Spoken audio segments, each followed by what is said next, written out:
All right.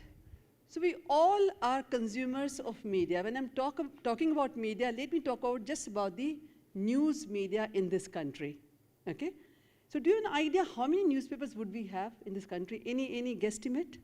Not the teachers, just the students.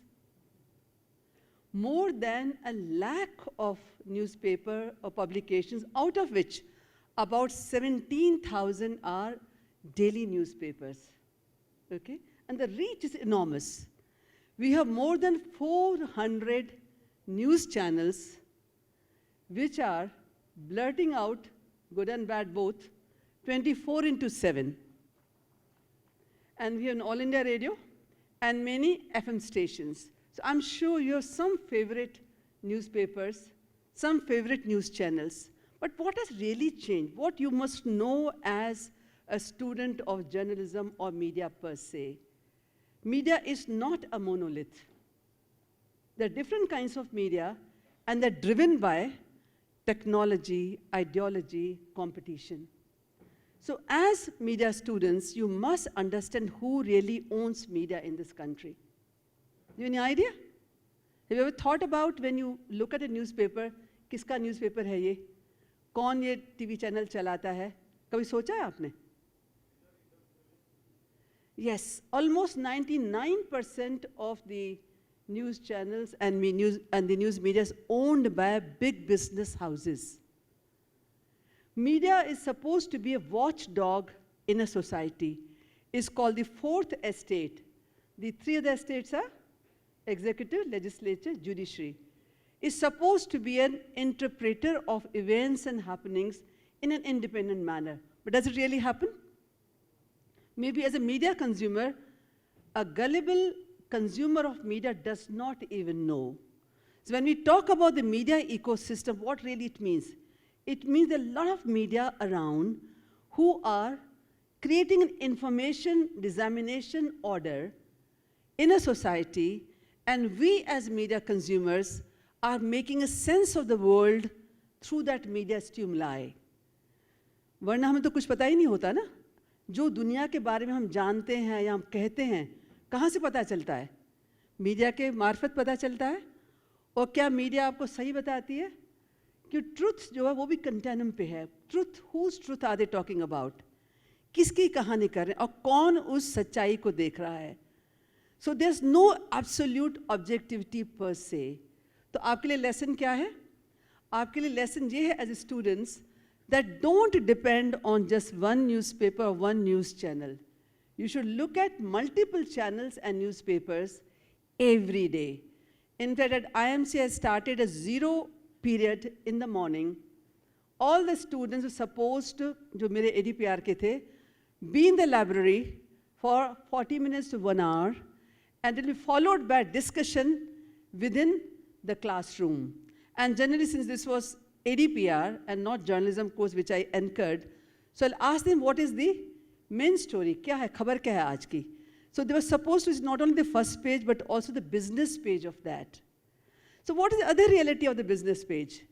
Over a period of time, you've seen something called paid media syndrome. आप पैसा दे के कुछ भी लिखवा लीजिए और आपको पता नहीं चलेगा as gullible investors in the stock market. तो आप वही देखेंगे जो मीडिया में वही सच्चाई है. For us, it is the gospel of truth. So it's very important for you as students of media, whether you're in advertising, PR, or in journalism, absolute, it's very important for you to understand who is calling the shots and why are they saying what they are saying. एक मैंने बहुत interesting trekking study करी थी कुछ साल पहले, उससे पता चला, आपने देखा होगा जब प्राइवेट सेक्टर में कुछ प्रॉब्लम चलती है, उसकी कहानी ज़्यादा नहीं छपती है. जब पब्लिक सेक्टर की कोई इतनी सी बात खराब होती है, it is blown out of proportion. Why does it happen? Because public sector is supposed to be made out of taxpayers' money, nothing wrong. हमको कहिए कि क्यों corruption है, क्यों nepotism है, क्यों नुकसान है, nothing wrong in that. But when something happens in the private sector, it does not appear that much. Why? Because they own the media. So how do they control the societal, discourse? One is that they write in their media owned by them what they want to write. 2, they black out what they do not want to write. Third aspect is, if anyone is writing against kisi ko khabar chali, or they think that people must know, so you find lot of, cases against them, defamation cases. Once, one gentleman, top guy in corporate sector, he had a defamation case of more than 100 crores against 2 small, piddly, online newspapers. अब वो क्या करते? वो तो पूरी पता नहीं साथ जन्म भी साथ पुश्तें भी उनका पैसा नहीं दे पाती 100 crores. Thank God, the High Court of that state did not entertain that. So it's a continuous struggle. What appears, what is objective, what is subjective. And not that you can really help it, but it's very important, it's going to help you to understand the dynamics of the media, to understand the undercurrents which go. If you do not understand that, you have no business to be in a journalism school. And I'm sure you are very, able faculty, must be idea is not to criticize or be critical. That is what it is. And we must know and take our own call. I remember all this 26 years I was at IMC, and we used to be in the interview committee to interview the students. And I found almost 95% would say, भाई तुम क्यों journalist बनना चाहते हो? जी देश बदलना चाहते हैं, जी समाज बदलना चाहते हैं. कोई 5% ग्लैमर के लिए आते थे, जी बरखा दत्त जैसा बनना है, जी राजदेसाई सरदेसाई बनना है, जी हमें उसके जैसा बनना है. सो जो देश बदलने की बात है, जो समाज बदलने की बात है, एक समय था जब था, when news media was seen as a crusader, as a watchdog, but driven by competition, eyeballs, driven by ownership, sociology. It is no more the case. Don't think that what you want to write, it will appear in the newspapers or the media or the news media. It may not. Someone is up there who is going to take a call. So it's very important for you to understand not only the Indian media per se, but also the global perspective. But one thing very important has happened on the media scene. Newspapers, news channels traditionally were seen as gatekeepers. द्वारपाल की तरह होते थे. द्वारपाल का क्या कर्तव्य होता है? अपने मालिक को बताए कि बाहर क्या हो रहा है. ये होता है ना, द्वारपाल जरा बदमाश हो तो नहीं बताएगा, वो कुछ और बता देगा. But they had the function of gatekeeping. Comes social media and internet. वो जो gatekeeping का function है, वो थोड़ा खिसक गया उनसे. Why? Because almost everyone who has a mobile phone, a smartphone, from ground zero can upload what is happening around. We saw what happened in Manipur. After 70 days, it appeared. But the problem was, वो आया कैसे उससे पहले? That was the issue. Not that some, brave heart, did, because there was no internet there. And he's in jail now, by the way, because of the timing. But then we saw Uttarakhand, we saw Himachal Pradesh. So what it means is that the mainstream media is in competition with each one of you who is recording the events, what is happening, okay? So as media consumers, a lot of research tells us that people in general trust what comes from people like you and me more than what appears in the media. जो हम और आप जैसे लोग upload करते हैं, उसमें ज़्यादा credibility मानी जाती है, क्योंकि वो तो simple काम करते, was on ground zero, he shot and sent it. मुझे याद है जब पिछली बार उत्तराखंड में बाढ़ आई थी, तो जो उत्तराखंड के चीफ मिनिस्टर थे, वो एक जगह गए जहाँ प्रॉब्लम थी, उनके साथ वहाँ का MLA भी था और MP भी था, और जो चीफ मिनिस्टर साहब थे, ये जो मैं प्रॉब्लम बता रही हूँ, जब डायरेक्ट टेलीकास्ट होता है, जिसमें फिल्टर नहीं होता, आप जिसको एडिट नहीं कर सकते, इतनी मुश्किल हो गई है मीडिया के लिए अब. तो चीफ मिनिस्टर साहब उनको बता, हम ये करेंगे वो करेंगे, और वो MLA करे, सर आप तो बोलते रहते हैं, भुगतना तो मुझे पड़ेगा ना, इलेक्शन तो मैं ही लड़ूंगा ना. And we are watching it on live television. So this is what it is. So this is the good news also. So take it, how would you like to take it? So this is media for you. और जैसे कोई खबर, और जो दूसरा interesting हमने एक research की थी कुछ साल पहले होता था newspapers used to set the agenda, उसके बाद टेलीविज़न आया, उन्होंने सेट एजेंडा किया क्योंकि वो 24/7 चल रहे थे। अब एजेंडा कौन सेट करता है? What appears on the net. So सुबह हमने जर्नलिस्ट करीबन 500-600 जर्नलिस्ट को हमने इंटरव्यू किया, बहुत इंटरेस्टिंग वो स्टडी थी। तो उन्होंने कहा कि सबसे पहले वो जो काम करते हैं सुबह देखने का कि what is trending on the internet. इसका मतलब जो कहानियाँ दिन भर आएंगी टेलीविज़न में या उसमें अखबार में, they will be influenced by what appears on the social media और internet. So this is the paradigm shift. और बहुत पुरानी बात नहीं है ये, करीबन 7-8 साल पहले कमिंग टू एडवर्टाइजिंग, क्यों नया था सोशल मीडिया, लोग कहते थे कि नया है, youth is hooked on to social media, इसमें ऐड देना चाहिए। तो सारी जो कंपनियां थी, लाइफ बाय वाली या other HUL others, they would give 0.5% budget to social media. Latest पता क्या है, मैं कल परसों ही पढ़ रही थी, no the maximum budget is given to internet and social media. और सिर्फ 6-7 साल में पैराडाइम चेंज हुआ है। उसके बाद टीवी, उसके बाद न्यूज़पेपर, जो they rule the roost all the while. Now let's see what really happened in the last few years. जब कोविड हुआ तो आपने देखा कि फैक्ट्रियां बंद हो गई, माइग्रेंट लेबर वहाँ चले गए, उनकी नौकरियां चली गई। तो किसी ने ये नहीं सोचा, और मीडिया का अलग प्रॉब्लम था।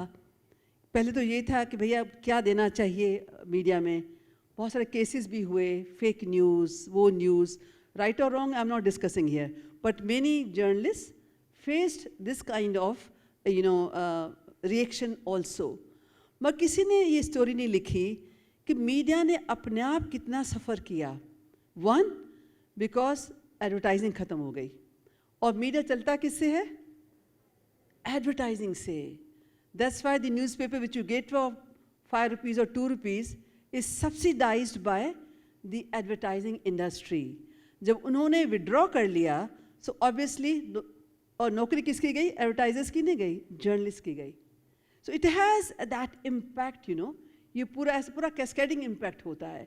सो you can not say that journalism, advertising, PR फ़र्क है। They are all they are all in the same thread of survival, and also when they are destroyed. So now let's look at public relations. कुछ लोग होंगे public relations में भी, उसका क्या role होता है? जो बेसिक कंसेप्ट है PR का है, अगर 2 शब्दों में कहूँ, reputation management.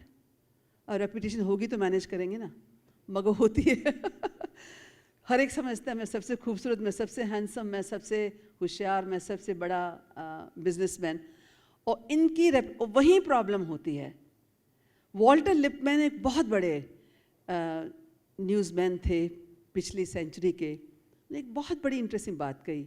He said news and truth are not necessarily the same things. What he meant was, तब टीवी भी नहीं था, रेडियो भी नहीं था, रेडियो तभी भी आया था।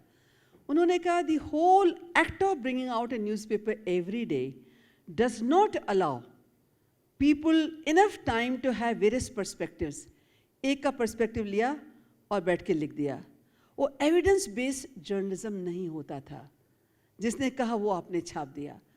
और उसी दौरान जब जर्नलिस्ट ने लिखना शुरू कर दिया रॉकफेलर के बारे में, बिजनेसमैन के बारे में, पॉलिटिशियन के बारे में, the seamier side of the story, कि क्या सही नहीं है, तब पब्लिक रिलेशन का उदय हुआ कि हम अपने आप का रेपुटेशन कैसे बचाएं।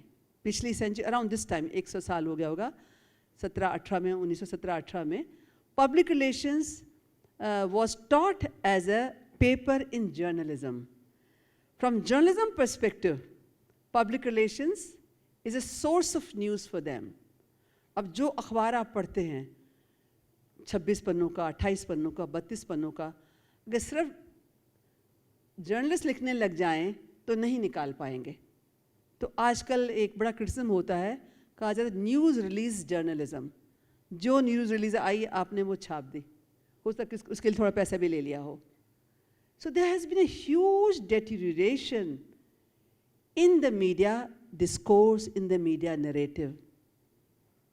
Dr. Suresh spoke to you about that South Asian study which we undertook. उसमें 9 countries ने participate किया था.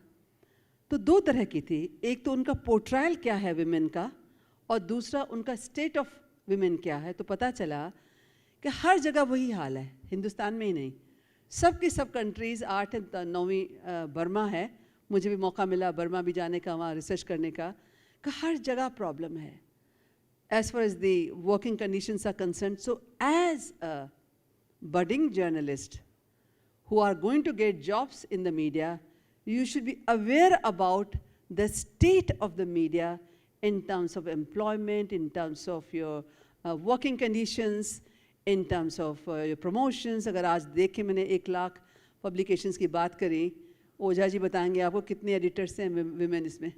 है कोई women editor? एक आध फेमिना ऐसा में होगी, मतलब women editors है ही नहीं, बहुत, not in 0.1%. Okay?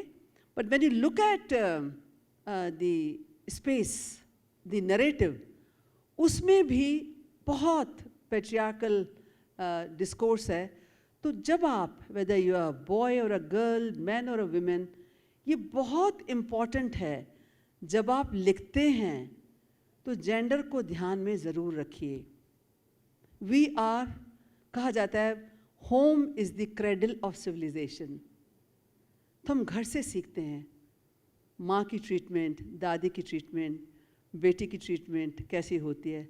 लड़के को पहले खाना, लड़की को बाद में खाना, लड़के को पब्लिक स्कूल, लड़की को वो स्कूल. बहुत अच्छी सीरीज़ बनाई थी यूनिसेफ ने, मीना की. माँ आम काट रही है तो जो गुठली वाला साइड वो बेटे को देती है, बिना गुठली वाला साइड लड़की को देती है, क्योंकि गुठली वाले में ज़्यादा होता है ना, फ्लैश ज़्यादा होता है. और as girls also we also grown up like that. We don't mind, but that is what it is. But is that what it should be? So as young people, question, ask. If you don't question, you don't get answers. Yashpal ji बहुत बड़े scientist रहे हैं. एक बार उनको interview हो रहा था. उन्होंने कहा जब भी बच्चे पूछते हैं कि माँ चाँद में रोशनी कैसे है, तो माँ जनरली उनको, तो माँ को पता ही नहीं चाँद में रोशनी कैसे है, तो उसको पुट ऑफ कर देती है. So the more questions you ask, the more your teachers and your tutors will, make themselves, enable themselves to answer you. And let me tell you, there are no stupid questions. Answers can be. सवाल कभी stupid नहीं होते.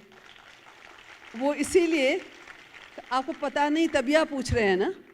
और जवाब, जैसे मैं भी, आप मेरे जब सवाल पूछेंगे, मेरे को सभी जवाब नहीं आते हैं, नहीं आ सकते हैं, डिपेंडिंग ऑन आपके सवाल क्या हैं. तो सवाल कभी गलत नहीं होता.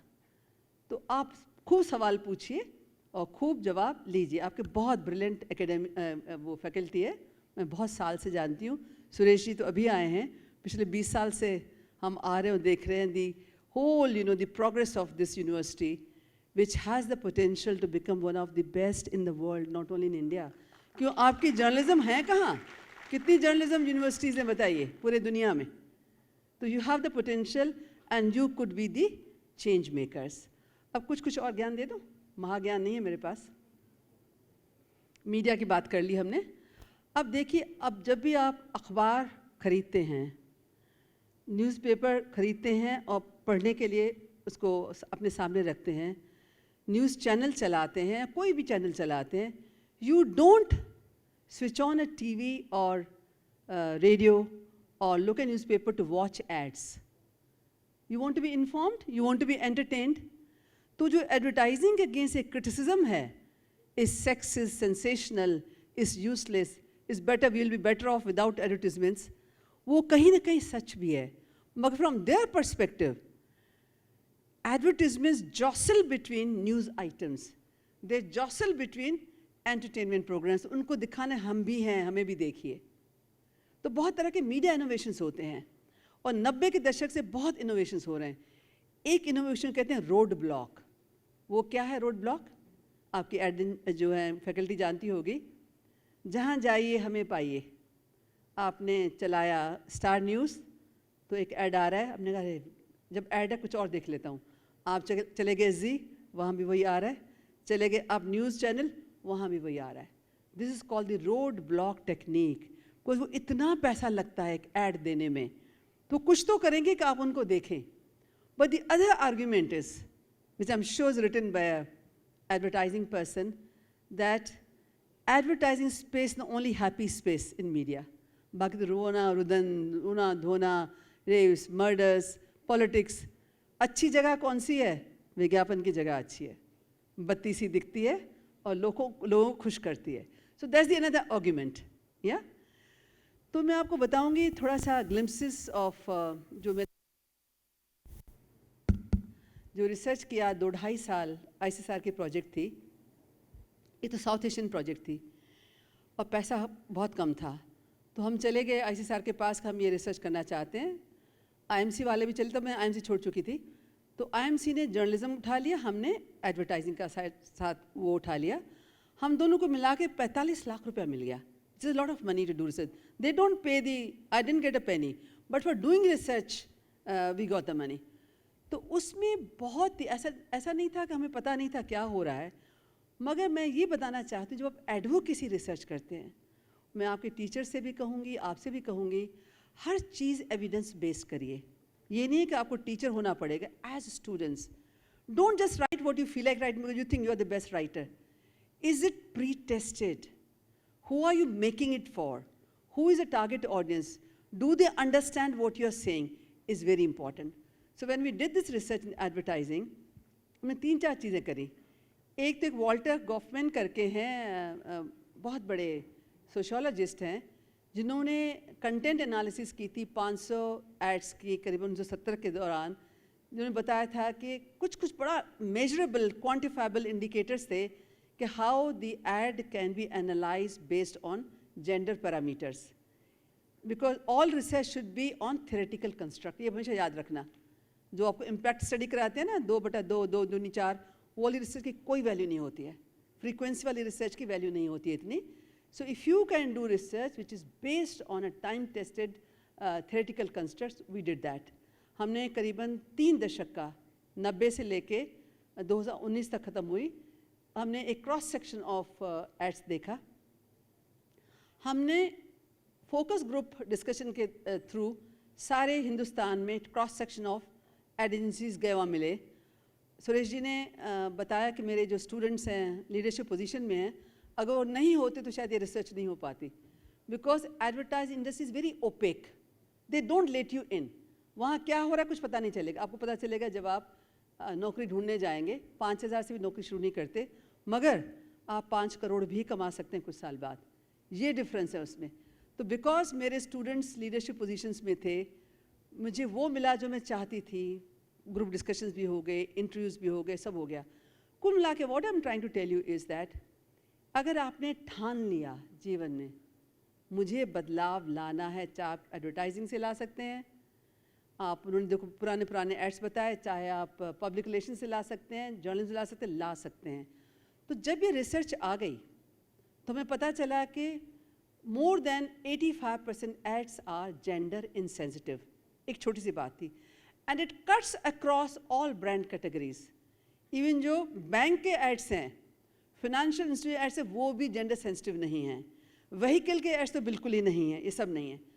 तो हमने सबसे पहले, चूँकि I was working in a policy research institute, सबसे पहले मैंने पॉलिसी पेपर बनाया कि ये रिसर्च है, ये पॉलिसी बदलाव आने चाहिए, सरकार को देखना चाहिए इसको. वो हमने भेज दिया सरकार को. उसके बाद हमने रिक्वेस्ट किया स्टेज 2 मिनिस्ट्री ऑफ INB को, जिसके अंडर था IMC, that can you organize a stakeholder meet for me. मुझे 3 महीने लग गए, नहीं हुआ. Sometimes you know the providence destiny helps you. एक बहुत बड़ी वो था पब्लिक रिलेशन सोसाइटी का एक बहुत बड़ा कॉन्फ्रेंस था, करीबन 800-700 लोग बैठे थे. तो I was one of the panelist. 1 person from the ministry, additional secretary, वो भी पैनलिस्ट थे. तो उसके बाद जब वो सवाल जवाब हुआ तो doctor I am so impress, you have answered for all the questions. I said, no, but I'm not impressed with you. He said, why? I said, I've been writing to you last 3 months. आप तो जवाब भी नहीं दे रहे. And he took it to the heart. He said, आप बताइए आपको क्या चाहिए. मैंने कहा मुझे स्टेक होल्डर मीटिंग चाहिए. जितनी भी एड एजेंसीज की बॉडी, प्रोफेशनल बॉडीज़ हैं, उनको आप दिल्ली बुलाओ. अब सरकार बुलाए वो ना आए, ये तो हो नहीं सकता ना. तो how I, manipulation is not a right word, but for the purpose of advocacy I did it. उन्होंने एक मीटिंग ऑर्गेनाइज कर दी और करीबन जितने भी थे, इवन जो जर्नलिज्म की जो एसोसिएशन सब आ गई। हमने प्रेजेंट किया, सिर्फ प्रेजेंट ही नहीं किया, हमने उसका एक तोड़ भी निकाला कि आप अपने as a copy writer how would you know the ad is gender insensitive. और आस्की आप जानते होंगे, advertising standard council of India, हमने उन्हें ताकीद किया कि अगर आप ये जो कर देंगे अपने साइट पे, then you can get input from the public also. जब चल रहा था ये सब तो सभी के मुंह बन रहे थे, बोलो you found this ad repressive, oh my daughter loves it, वो सब तरह की बातचीत डिस्कोर्स चल रहा था। बहरहाल जब ख़त्म हुआ वो, अब उनको लगा कोई सरकार की तरफ से बुलावा आया था, सरकार तो पीछे पड़ने वाली है, क्योंकि ये ऐसा कुछ नहीं था, हम सरकार में नहीं थे तब, वो एक इंडिपेंडेंट इंस्टीट्यूट थी जो of course it is funded ICSR। 3 चीज़ें हुई उसके बाद। आस्की ने, हमने तो सिर्फ 20 लाख 18 लाख खर्च किया, आस्की करीबन 1.5-2 करोड़ खर्च करके जेन नेक्स्ट करके एक रिसर्च पूरे हिंदुस्तान में किया, just to see what is the gender insensitivity and what do people think about ads. Believe you me, आप कहेंगे तो मैं जया को, जो भी आपके टीचर्स हैं अनुराग एडवर्टाइजिंग के, मैं उनको साइट भेज दूंगी, आप देखिएगा। There's not much of a difference between our research there. लोग तो वही हैं जिनके पास हम गए थे। Research cannot tell a lie. वो हुआ। उनके बाद हमारी एक सजेशन थी पॉलिसी में that एडवर्टाइजिंग के लोगों को जेंडर सेंसिटिव बनना चाहिए, तो एकेडमिक इंस्टीट्यूट्स को उनको वर्कशॉप्स करने चाहिए so that they become gender sensitive. तीसरा हमारा सजेशन था कि जितने भी कोर्स करिकुलम हैं हमारे, 300 यूनिवर्सिटीज़ पढ़ाती हैं advertising journalism public in this country, 300 universities बहुत होती हैं, that we should have a module, कुछ में है which tells people about the gender discourse. तो उन्होंने क्या किया, थोड़ा सा ट्वीक कर दिया। उन्होंने बहुत सारी यूनिवर्सिटीज़ को लिखना शुरू कर दिया है that we would like to sensitize your students on gender. We shall not charge you anything. Please invite us. अगर आप आस्की में जाएंगे ना, तो मेरी बात भी हुई, ये नहीं लिखा that free of charge, मगर उन्होंने ये ऑफ़र किया है कि हम आपको जेंडर सेंसिटिव करेंगे। जब आप खुद जेंडर सेंसिटिव नहीं हैं तो किसी को क्या करेंगे आप, पहले आप खुद तो हो जाइए। तो but what I am trying to say is that a lot of things happen if your research is good, it's advocacy and you are pursuing it. So this is, उसके बाद हमारी किताब भी आ गई और वो किताब हार्वर्ड में भी डिस्कस हो रही है अब, और बहुत ज़बरदस्त रिव्यू हुआ, हमने किसी को नहीं कहा रिव्यू करने के लिए। So that book has become a talking point in the industry and वो बहुत पुरानी बात नहीं, 22 में निकली है, तो इतनी टॉकिंग पॉइंट हो गई। उन सब ने लिखा है कि डॉक्टर जेठौन is done so and so, ये किया वो किया। I am not interested in all that thing, but then a dialogue has started within academia and within the industry that you cannot get away being gender insensitive. So that is what is important. तो जब आप discourse करें class में, आपके advertising की faculty, it's very important to include your students in the discussion. बेशक एक दूसरे के बाल नोचे में फ़र्क नहीं पड़ता, अलग अलग होता है। What you feel is gender insensitive, it may not be gender insensitive for the other. जब कोई महिला दिखाते हैं स्कैंटली क्लैड और वो something, the moralist would say, is this how you show a woman? मगर जो मॉडर्न कहेंगे, oh that is liberation, isn't it? तो आर्ग्यूमेंट फ़र्क रहेगा और ज़्यादा फ़र्क नहीं है। So start your ad classes should be like discussion every day. I can assure you at the end of the year, जब यहाँ से निकलेंगे ना, आप जैसा ज्ञानी कोई नहीं होगा। और दूसरा, थोड़े सेंसिटिव हो जाइए, जब हम कहेंगे नहीं हमें कुछ नहीं मिलता है। You must demand. If you find any ad is gender insensitive, write to ASCI. अब ऑनलाइन है, हमने देखा कि मैंने बड़ा स्टडी किया है, उसका फ़र्क पड़ा है। ASCI has gone to those advertisers and they have withdrawn or they have edited the ads. तो बहुत इंपॉर्टेंट वो करिए, ठीक है।